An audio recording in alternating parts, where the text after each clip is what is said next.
Katie and Katrina. It is Monday, September, what is it, 20th? Yeah, it's Monday, September 20th.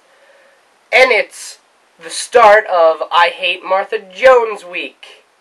I absolutely hate Martha Jones. Here's a clip of why. The thing is, it's like my friend Vicky. She lived with this bloke, student housing, there were 5 of them all packed in, and this bloke was called Sean. And she loved him. She did. She completely adored him, spent all day long talking about him. Is this going anywhere? Yes! Because he never looked at her twice. I mean, he liked her. That was it. And she wasted years pining after him, years of her life. Because while he was around, she never looked at anyone else. And I told her, I always said to her time and time again, I said, get out. Sorry you had to experience that clip, because it features Martha Jones. She just got to stop whining. The doctor's never going to love you. Get your face out of the way. Stop flirting with Captain Jack. Stay off of Torchwood. I don't want to move to Torchwood Season 2 because I know that Martha is in it. And I'm scared. And who freaking cares about your stupid Osterhagen Kate? What did it do?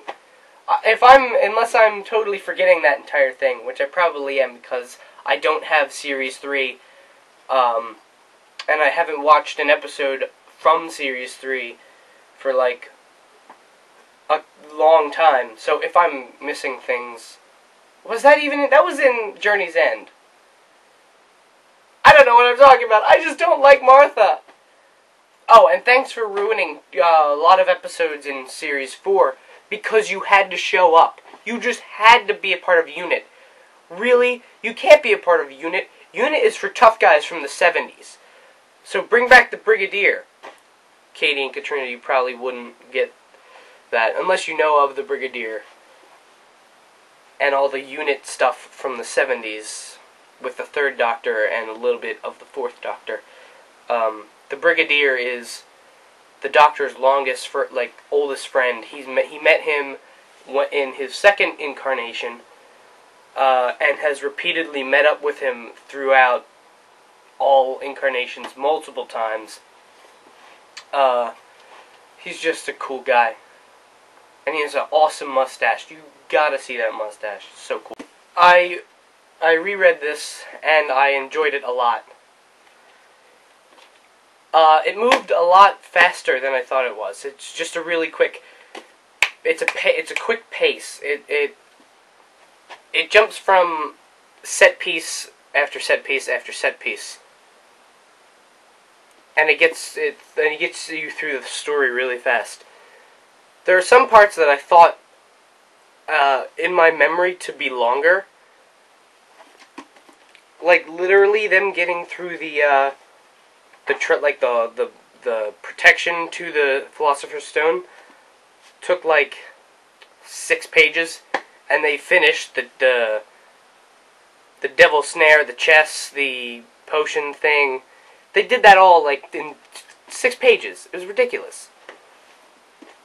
So I thought that was longer, and I realized how fast it's written. It's definitely a kid's book, like meant for kids to read, because they can just read it and, oh, that happened, oh, that happened. It's really good. I still don't see why he has to go back to the Dursleys every year. Doesn't make any sense to me. They really treated him like dirt, like the lowest form of dirt incarnate, and was living with them. They were just like, hey, you, make me a sandwich. Slap. So now I'm moving on to read Chamber of Secrets. So you'll get my review in a couple weeks for that. So Katie, you asked what our favorite Miyazaki movies or whatever. Here's another geek confession. I haven't seen any of them. I started watching Spirited Away. I remember I watched the opening, maybe 15 minutes of it, but then I got bored and I never got back to it. But here's what I'm going to do. I'm going to watch them all in order. All of his movies. From like whatever was the first one, Princess Mononoke, or was there one before that? I don't know. I'll go look it up on Wikipedia's. Yeah, I said Wikipedia's. I'll go look all of them up. I'll watch them in order if I get the chance. The newest one is Ponyo, right? That one looked really cool. But yeah, that's going to be my assignment, in addition to Buffy, which I will watch when I have Netflix. You gotta know that I can't watch them yet. Gosh. I will however, go back and watch some ones that I have on iTunes. I think I have iRobot, You, Jane, or whatever. I don't know how to pronounce that episode, like how the emphasis on the words are. I have the one with the puppet, and some vampire one, because that narrows it down a lot. I've been sick for the past 3 days. If you can't tell, if I sound weird, I've been horribly, horribly sick, and it sucked a lot. But enough about me. Katrina, as of right now, I haven't seen Bump in the Night because I've been lazy, but I'll have it watched by next episode.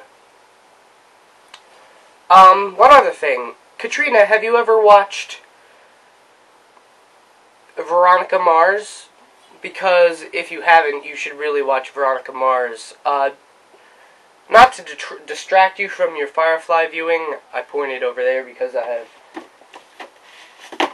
Still Flying, a celebration of Joss Whedon's critically acclaimed television series, Firefly. It's got all this. Check out this, but this is the coolest book ever. So many behind the scene things. We have 2 new stories written by some of the writers. Jane Espenson, who wrote Shindig, and she's also writing for I know it, Torchwood. She's going to start writing for Torchwood. She also wrote for Buffy a lot, I think. We also have this one by Jose Molina. I hope I'm pronouncing that right. Who wrote Ariel, and he's also a writer on Castle, starring Nathan Fillion. Anyone else? Brett Matthews, who wrote Heart of Gold, which is my favorite episode ever of Firefly. He wrote this one about River, and it's called Crystal, and it's really good.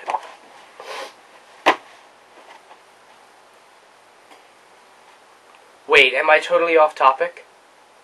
Veronica Mars. It's a good show. It's a good detective mystery show. The plot, the overarching series plot, well, for the first season is very entertaining, and once you get to the end, you'll be so satisfied, and it'll make all the plots come together, and oh my gosh, it's so cool. And then, well, that was my reaction at the end. And then season 2 has a cool storyline. Is that the one with the bus? Yeah, that was the one with the bus. That was a really cool storyline. And then season 3 was broken up into 3 storylines. And they were kind of cool. The first one was cool. I didn't really remember the second one. Or was the... whatever.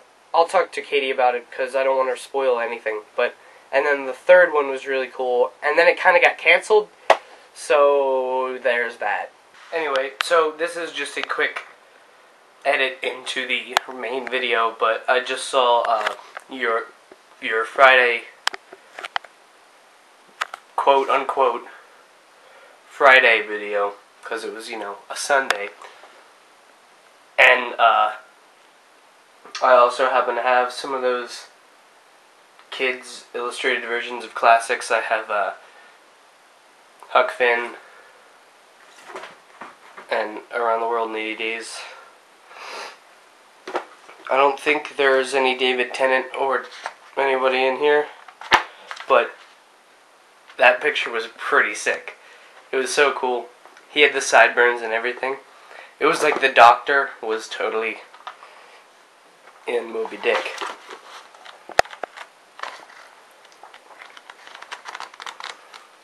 I don't even think I've ever read these. I probably should. I'll read this one.